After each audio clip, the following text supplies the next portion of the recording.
যে কোনো প্রাণীর ক্ষেত্রেই জন্মগ্রহণ করলে মৃত্যু অনিবার্য। মৃত্যুর অনিবার্যতা কেউ কখনো খণ্ডাতে পারে না। যার ভাগ্য লিখনে যেভাবে মৃত্যু লেখা আছে, সেই সময় তাকে ইহলোকের মায়া ত্যাগ করে পরলোকের উদ্দেশ্যে গমন করতেই হবে, আর এটাই তার ভবিতব্য। তবে প্রচলিত বিশ্বাস অনুসারে মহামৃত্যুঞ্জয় মন্ত্র জপ করলে অকাল মৃত্যুর প্রকোপ থেকে মুক্তি পাওয়া যায়। এই মন্ত্রের শক্তির কাছে মৃত্যুর দেবতা যমরাজকেও হার মানতে হয়। বিশ্বাস করা হয় বাড়ির কোনো সদস্য অসুস্থ থাকলে প্রতিদিন 108 বার মহামৃত্যুঞ্জয় মন্ত্র পাঠ করা অত্যন্ত শুভ। প্রতিদিন মহামৃত্যুঞ্জয় মন্ত্র পাঠ করে মহাকালের আরাধনা করলে অকাল মৃত্যু ঠেকানো যায়। এই মন্ত্রের উৎপত্তি সম্পর্কে পৌরাণিক তথ্যে কি রয়েছে তা জেনে নেওয়া যাক।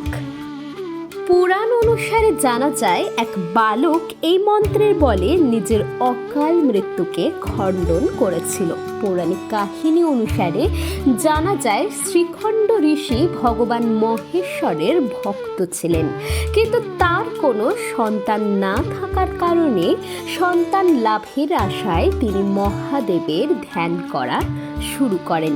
তার কঠোর তপস্যায় তুষ্ট হয়ে মহাদেব তাদের দর্শন দেন এবং সন্তান লাভের বরদান করে।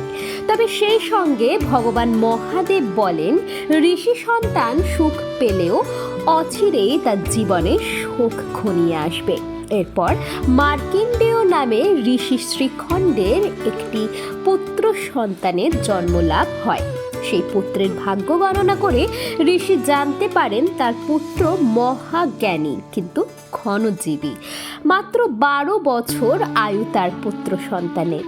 পুত্রের স্বল্প আয়ুর কথা জেনে ঋষি পত্নী অত্যন্ত উদ্গ্রীব হয়ে উঠলে শ্রীখণ্ড ঋষি তার স্ত্রীকে এই বলে সান্ত্বনা দেন যে ভগবান মার্কেন্ডেয়কে তাদের কোলে এনে দিয়েছে, তিনি তাকে রক্ষা করবেন। তবে পুত্র মার্কেন্ডেয় বড় হওয়ার সঙ্গে সঙ্গে মায়ের মন বিচলিত হওয়ার আসল কারণ জানতে পেরে ঠিক করেন মহাদেবের কাছ থেকে তাকে দীর্ঘ জীবনের বর লাভ করতেই হবে।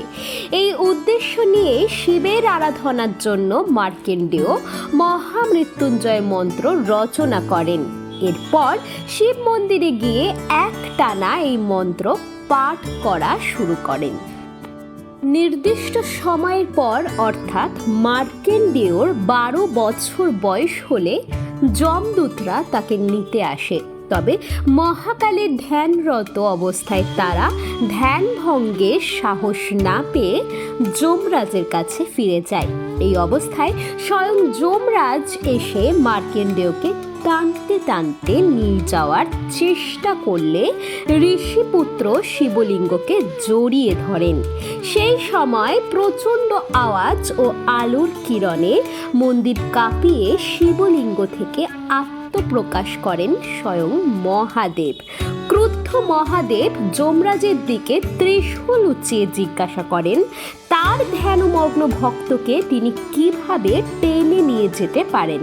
এরপর মার্কেন্ডেয়কে মহাদেব দীর্ঘ জীবনের আশীর্বাদ প্রদান করেন এবং এই অবস্থায় যমরাজ জানান, মহামৃত্যুঞ্জয় মন্ত্র যিনি জপ করবেন অকাল মৃত্যু তাকে কখনোই স্পর্শ করতে পারবে না।